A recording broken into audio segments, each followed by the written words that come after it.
Bruno Cellier, scénariste et metteur en scène. On va essayer de faire court. Il faut savoir que c'est dans la cour d'honneur des Invalides que j'ai vu mon premier spectacle, à l'âge de 7-8 ans. Et ça m'a profondément marqué, alors sans savoir qu'un jour j'y ferai un spectacle. Mais à partir du moment où j'ai commencé à créer des spectacles, donc mon premier spectacle je l'ai créé en 95, j'ai fait mon service militaire au musée de l'armée en 98-99 et j'ai toujours voulu y faire un spectacle.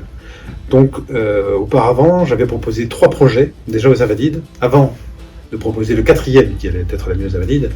Et entre-temps, il s'avère que j'avais créé 38 spectacles, donc je connaissais mieux les techniques, les possibilités, et donc j'avais imaginé ce concept de raconter l'histoire des Invalides en 250 mètres d'images vidéo avec une narration.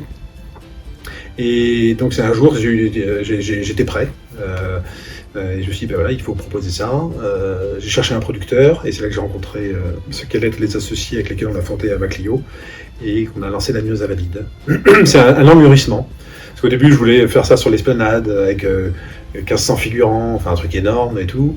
Mais les Invalides ont un rythme de vie particulier. Il est très lié à la vie de l'État, puisque très souvent il y a des hommages, le président il vient pour. Et donc il faut pouvoir dégager rapidement. Et donc c'est moi en créant mes premiers spectacles en vidéo que j'ai dit tiens, comment comment faire un spectacle aux Invalides sans envahir le lieu. Et c'est comme ça que je me dis en fait il faut la projection d'images vidéo. Et quand les vidéos de haute puissance, de haute définition ont été au niveau, j'ai proposé la nuit aux Invalides. Le vidéo mapping, maintenant c'est devenu très courant. Il s'agit d'habiller un monument, un lieu, par la vidéo. Moi, ce que j'aime surtout, c'est parce qu'aujourd'hui la technique permet, je dirais presque n'importe qui peut faire un spectacle de vidéo monumentale. Du moment où vous avez un certain budget, la vidéo est tellement puissante que maintenant vous pouvez décortiquer un monument, le bousculer en 3D, lui donner n'importe quelle forme, le rapetisser, le gonfler, le changer. Ça, c'est pas intéressant. L'idée, c'est d'arriver, pour moi, c'est toujours faire venir à la surface ce qui est caché dans le monument. C'est vraiment à la fois qu'il soit acteur, témoin, révélateur, et pas tomber dans les effets gratuits. Je tiens vraiment à ce que les effets visuels respirent avec le scénario, pour que ce soit une scène à harmonie. Et le bon test, c'est la durée de vie d'un spectacle. Si vous n'avez pas trop en changé, c'est que vous avez acheté votre coup. C'est-à-dire que vous êtes autant. Le spectacle est assez. Respecte le monument, et que le monument apporte sa valeur, son cachet au spectacle. Les deux se servent. Et il y a cette alchimie qui fait que la nuit aux Invalides, 10 ans après, le succès est toujours là. Ça montre que c'est vrai que le spectacle est réussi, même s'il y a toujours des choses perfectibles. Et il y a une forme de mission accomplie.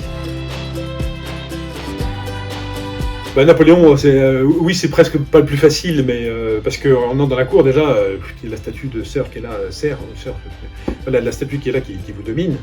Donc déjà, il est là, lui, et puis il est omniprésent. Louis XIV, c'est aussi, c'est celui qui l'a fondé, d'ailleurs, c'est ça qui est souvent, c'est aussi un régal, parce que il l'a fondé, peu de gens, en fait, beaucoup de gens l'oublient.